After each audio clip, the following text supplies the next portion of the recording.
Hiya friends, welcome back to the channel.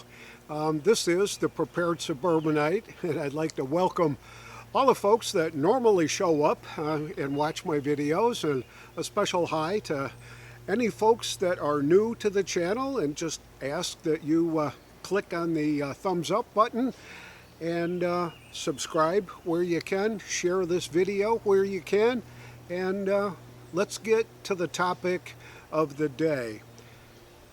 We've got probably one of the most pivotal presidential debates coming up on the 27th. Now, that's Thursday night. It's going to be exclusive on CNN, but I think there may be some other simulcasts around.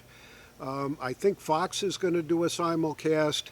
There's going to be a number of folks that do commentary and fact checking that are going to be running live, maybe simultaneously with what's going on there, so that they can do their fact checking stuff. But because this is a prepping channel, I'd like to talk about what you need to do to be prepared for the debate.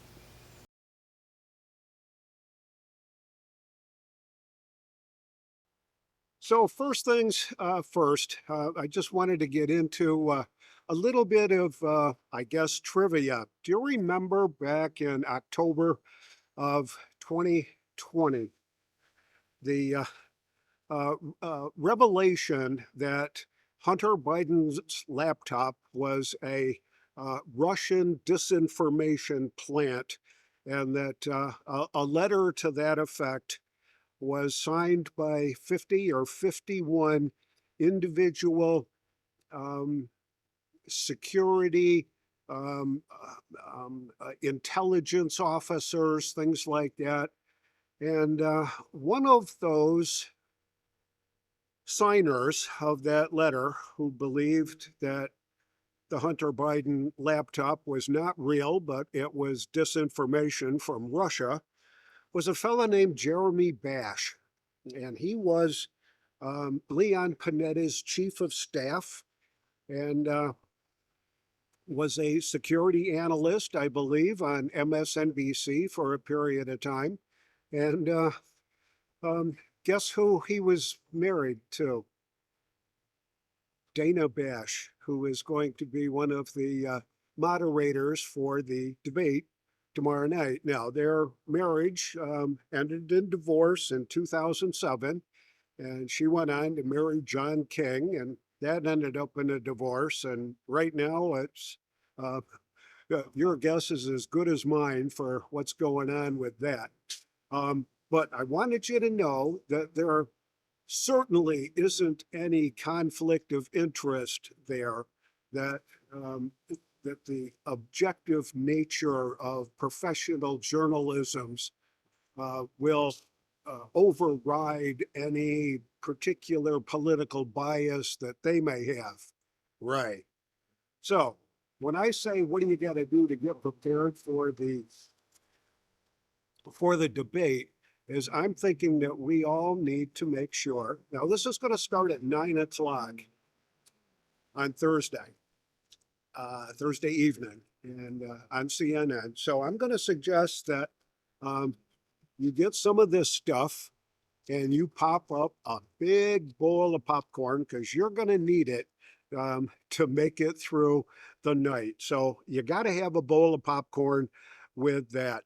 Now, because of the nature of this particular debate, and the fact that it's going to be on CNN, and the fact that the microphones are going to be muted while the other one is talking, and that we've got um, Jake Tapper and Dana Bash being the moderators. There's no studio audience.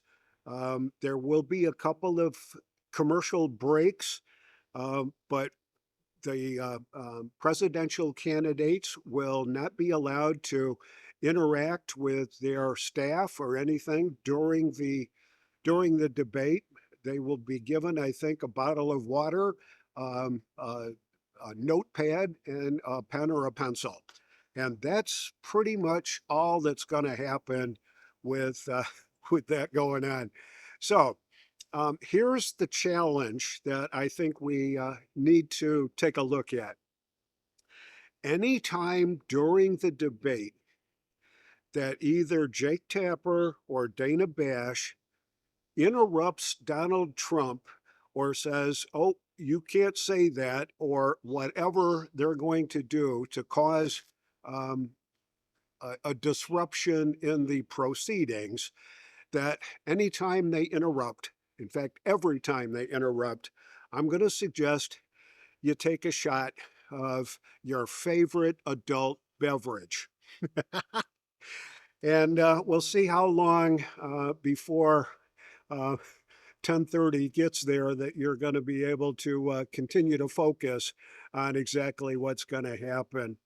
I don't think that I think this debate will be a pivotal moment for both candidates, for both um, Donald Trump and Joe Biden.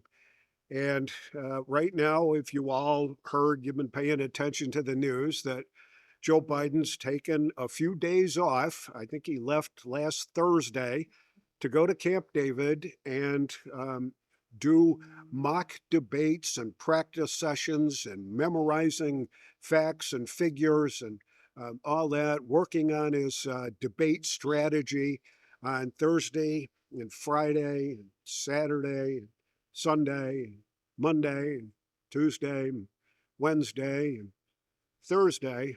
Um, that's a whole week's worth of preparation right there. And anytime that a president has to, and I'm stealing this line from um, Jesse Waters, anytime that somebody has to take a week off to practice their responsibilities as president of the United States, is time to really worry about what's going on here. So that's what's going on in the Biden camp.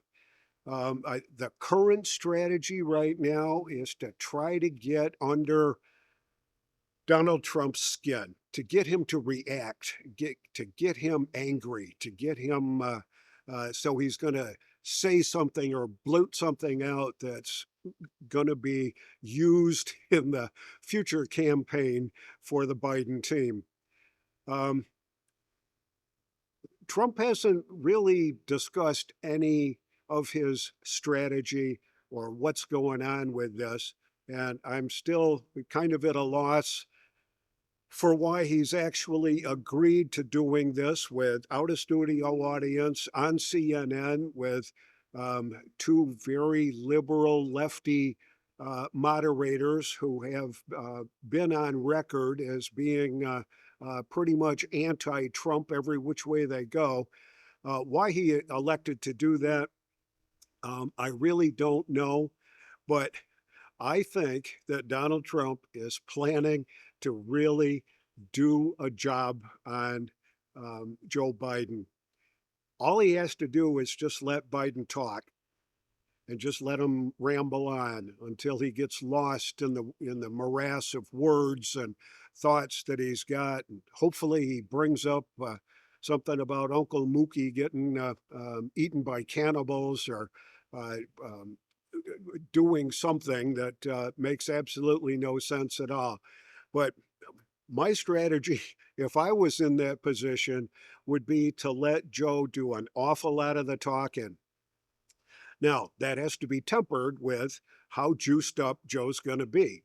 And if he's as juiced up as he was during the State of the Union address in January or February, whatever it was, um, he may be hard to slow down. And he'll start rambling off all kinds of stuff. We'll have to see what his demeanor is going to be. Trump has asked for a drug test to make sure that Biden is not hyped up on some kind of special drug. And Trump said that he'd be willing to take the same test and prove that he's not hyped up on anything. So I don't think that's ever going to come to fruition. But James Carville, the Democrat strategist, thought that it would be a good idea that if Joe Biden was to um, take a drug test, that Donald Trump should take a rabies test. So the bottom line would be that I think Donald Trump should use humor.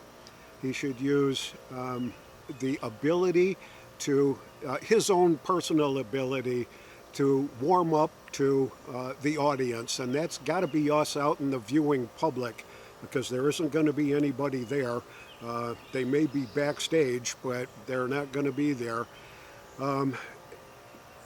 Trump can actually walk away with this by using humor, by using his command of facts and his mannerisms. But if it doesn't keep them in check and he falls for any of the traps that Biden's going to level on him, and he gets angry and he blurts out something that he's going to regret, Trump he could lose, and he could lose big on this. This is the big test. This is the first time in television presidential debates that this has happened before the candidates are officially candidates. So it's very early, way early. It's not even July yet, and they're going to be debating on stage. And there's a lot of talk around that if Joe Biden bombs on this one, if he can't make it through the whole debate, if he trips and falls, if he stumbles over his words, if he makes up some weird story, and they're going to boot him. And I think that's a real possibility. And then you get into all the speculation that's out there, whether you got Gavin Newsom or Hillary Clinton or Michelle Obama even, then there you go. It could be anything goes after this. But the bottom line right now is that we've got a huge debate coming, and that we owe it to ourselves to pay attention, watch what's going on, think it through, root for the candidate of your choice, look at what's going on around us. Tell me if you're better off now than you were 3.5 years ago. That's up to you to make that decision for yourself. I know where I'm going with this, and I hope you are going the same way. And make sure that you get your friends and your family out to the voting places this fall to make sure that they cast their votes. This is the Prepared Suburbanite reminding you to be prepared always, and I'll see y'all on the next video.